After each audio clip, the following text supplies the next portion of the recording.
नमस्कार मंडळी, मिसेस केओ मध्ये आपलं स्वागत आहे। खाताय ना, खायलाच पाहिजे। आज आपल्यासाठी घेऊन आलेलो आहोत पारंपरिक सुरमई तवा फ्राय रेसिपी। सुरमई तवा फ्राय साठी लागणारे सर्वात महत्त्वाचं साहित्य आहे ताजी सुरमई। चला तर आपण आता बघूया ती कशी साफ करून घ्यायची आणि कापून घ्यायची। सर्वप्रथम आपण त्याचे पंख कापून घेऊया।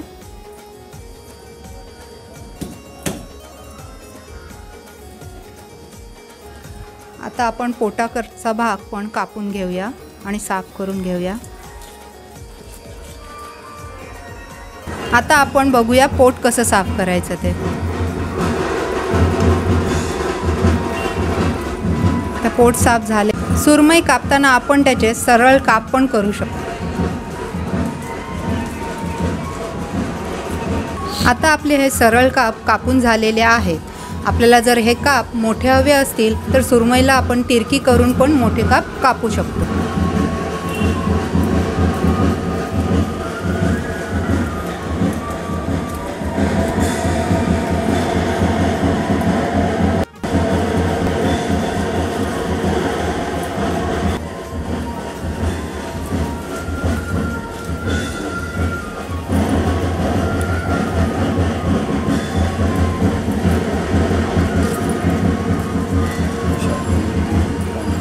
अशा प्रकारे आपले हे तिरके काप आणि मोठे बघा झालेले आहेत।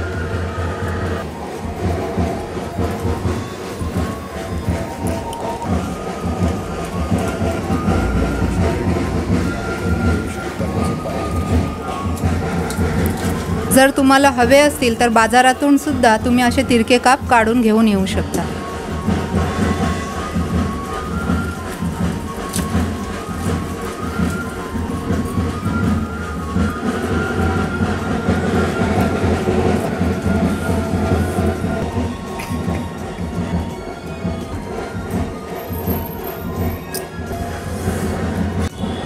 अशा प्रकारे आपली सुरमई कापून झालेली आहे। रेसिपीसाठी लागणारं साहित्य आहे ताजे सुरमईचे काप, केओची हळद पावडर, केओचा पोळी मसाला, तेल, लिंब, मीठ आणि हवं असल्यास केओचा तयार फिश फ्राय मसाला। आता आपण सुरमईच्या कापांना थोडं मीठ लावून घेऊया दोन्ही बाजूनी।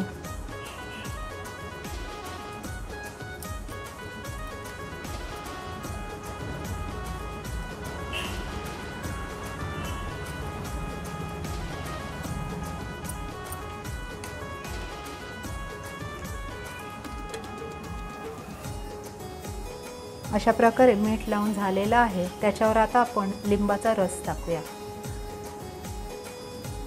त्यालाही व्यवस्थित चोळून घेऊया आणि दोन्ही बाजूने लावून घेऊया।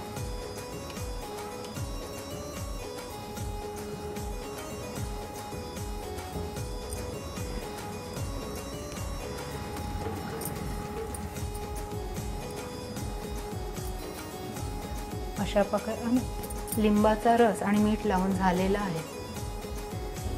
आता आपण फिश फ्राय मसाला तयार करून घेऊया। 2 चमचे आपण केओचा पोळी मसाला घेतोय।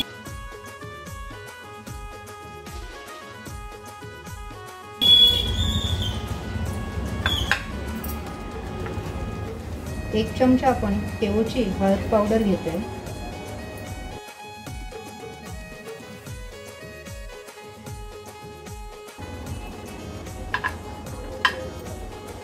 त्यात चवीपुरता मीठ घेते। मीठ टाकताना आपण आधी टाकलेलं हे लक्षात असू द्या।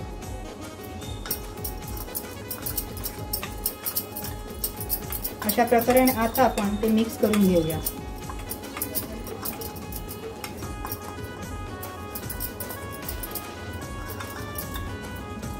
आता आपला मसाला तयार झालेला आहे। तो सुरमईच्या कापांना व्यवस्थित लावून घेऊया।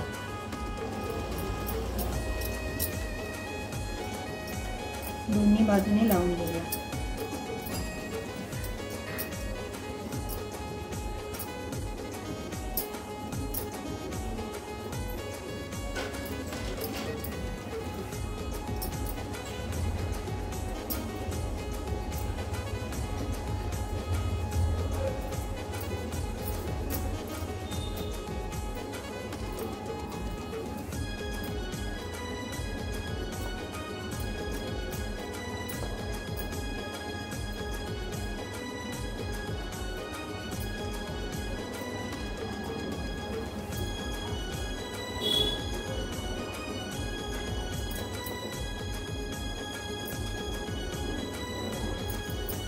अशा प्रकारे आपला मसाला लावून झालेला आहे. त्याला असाच आता 5-10 मिनिटं बाजूला ठेवूया, जेणेकरून मसाला सुरमईमध्ये व्यवस्थित मुरेल. चला तर रेसिपीला सुरुवात करूया. आधी आपण तवा तापून घेऊया. तवा आपला तापलेला आहे. तवा तापल्यावर त्याच्यात आता आपण थोडं तेल घेऊया. तेल व्यवस्थित तापल्यावर आपण त्याच्यात सुरमईचे काप घालूया.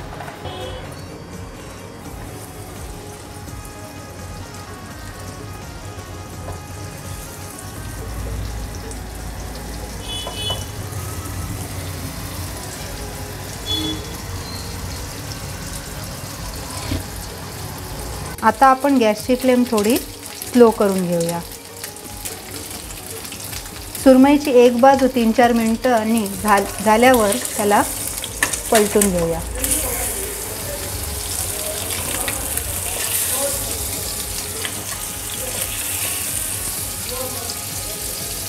पुन्हा एकदा फास्ट करून घेऊया. फ्लेम थोडी स्लो करून घेऊया, जेणेकरून ते जळणार नाही. फिश फ्राय करताना आपला स्वतःचा एक अंदाज ठेवा फ्लेम कमी जास्त करण्याचा, जेणेकरून आपला मसाला फिश जळणार नाही. आता ही आपली सुरमई दोन्ही बाजूनी व्यवस्थित झालेली आहे. त्याला आपण प्लेटमध्ये काढून घेऊया.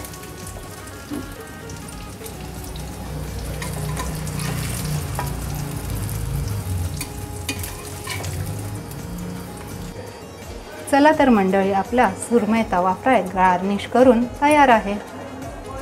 त्याच्यासोबत आपण भाकरीही घेऊ शकतो.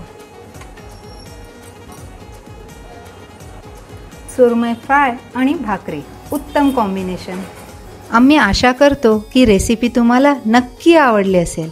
तरी तुम्हाला ती कशी वाटली प्लीज आवर्जून कळवा. धन्यवाद.